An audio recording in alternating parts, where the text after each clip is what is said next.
Hey everybody, I hope everybody's having a great week, staying safe and healthy. I want to talk about newest blog entry this week.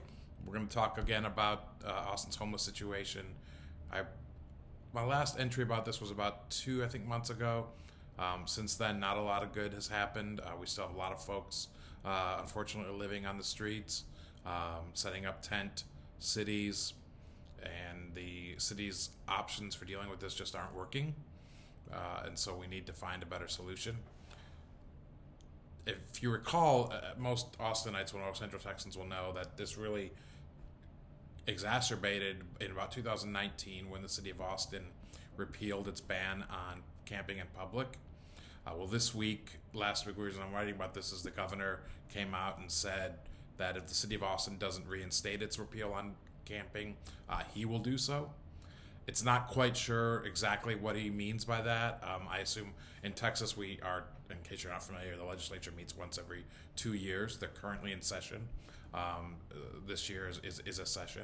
And so perhaps he means that he's going to pass a statewide ban on camping.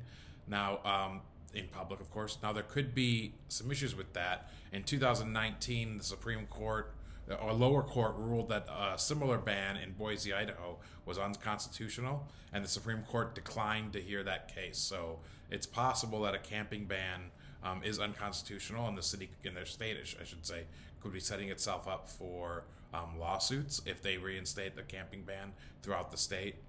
So we'll have to see what happens there. The mayor recently did an interview with the Austin American-Statesman, and he recognized that the repeal on camping isn't working.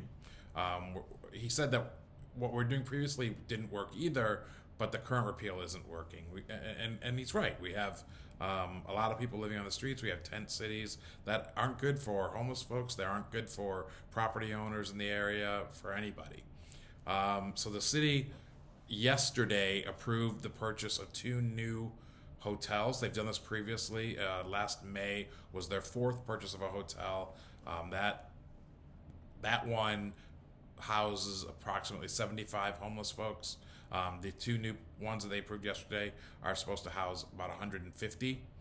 In addition to that, Councilmember Ann Kitchen proposed an order that will instruct the city manager to find a way to house a number of homeless folks by August of this year, as well as repeal the ban in 4 specific areas which have seen the growth of these tent cities throughout the city. So hopefully that will help some. Will help both like I said, both the homeless and the nearby property owners. I mean, I don't know what the answer is to Austin's homeless situation.